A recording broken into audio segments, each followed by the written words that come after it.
I'm back! First mini review of the year, and I haven't done one of these in a while, so forgive me if I'm a little rusty. And if anyone's wondering why I decided to do this on Valentine's Day, it's not because I have any particular love for the holiday. To me, it's just a dumbed-down version of Halloween, what with the giving of chocolate and possible oral sex.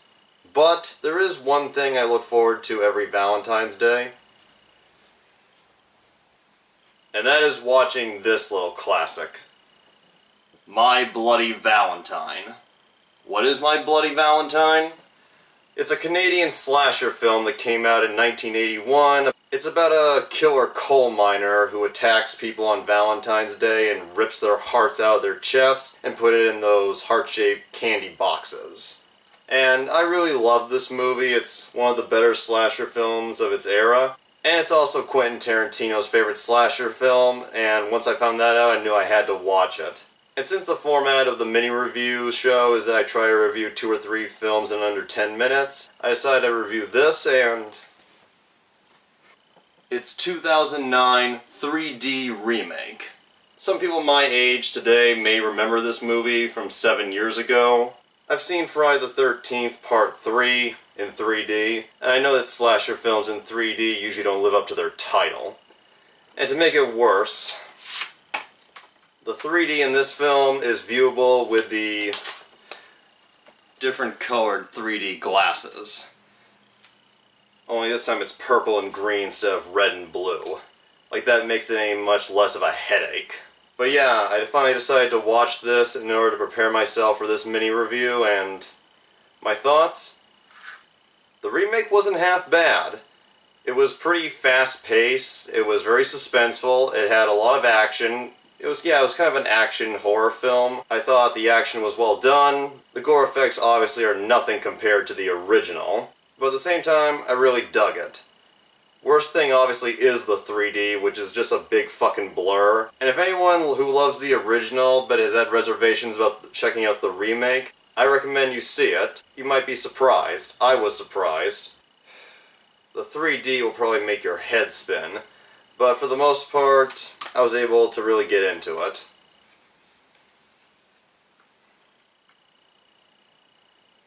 And the plot for the remake is pretty much the same thing. A coal mining town, a killer who dresses up as a coal miner with the breathing mask and uses a pickaxe. And if anyone's wondering if any of the 3D in the remake does work, there is one shot that does. It's when this truck crashes and a giant tree smashes through the window and comes at you, and we see the branches hanging like this. For that one shot, it kind of did look like it was sticking out of the screen, but other than that, you know when you were little and you saw those trailers for Robert Rodriguez's Spy Kids 3D, and you had that part where the girl in that movie sticks her hand out and it's coming out of the theater screen at the audience? The trailer for this movie had a similar thing, but with fire, and no such thing in this movie.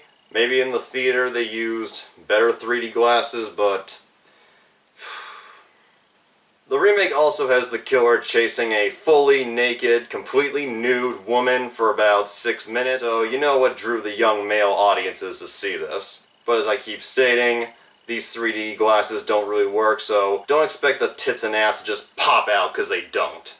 But the full-on nudity is still there, and kind of surprising for a movie that came out in 2009, so way to go.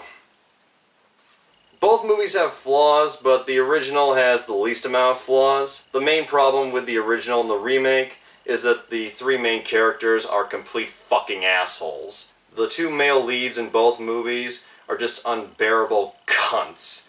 And the female lead in both movies, they're just a couple of over-emotional, croaky voice, always gonna cry, glassy-eyed bitches.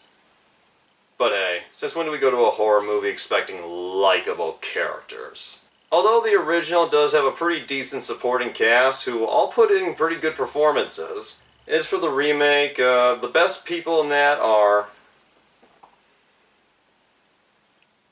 Kevin Tighe, T-I-G-H-E, I don't know how to pronounce that. You may remember him as the guy who hired Patrick Swayze to be the main bouncer of his club in Roadhouse. He does a pretty good performance, and he's always fun to watch.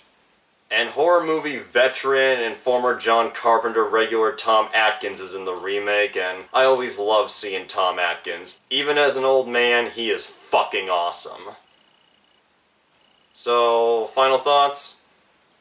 The original is wonderful, it's fun. The killer in the opening scene impales a half-naked woman against a spike, which goes through her chest and pops out through a heart-shaped tattoo she has on her left breast. There's a scene where a couple of idiots are in a bar playing that drinking game where you stab the knife between your fingers and you have a bunch of cool pickaxe scenes. If you're gonna watch the original, I recommend you going with the extended cut, which is available on the special edition DVD of the 1981 My Bloody Valentine.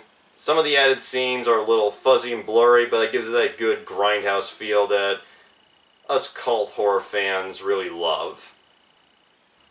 And you get a scene where a guy cuts off his own arm in order to escape from a collapsed tunnel. And the final song, which I believe is a sort of Irish folk type song, plays during the end credits, is pretty cool. The remake, if you're more into the modern type movies, you don't like watching older movies, I'm pretty sure people will enjoy the remake. But yeah, I love the original, and I've made it a tradition to watch it every Valentine's Day, and the remake, I may watch it with some friends someday, or if I ever decide to do a fuller review on it. So that was my first mini review of 2016, and I hope you enjoyed it, and hope I didn't disappoint. Happy Valentine's Day.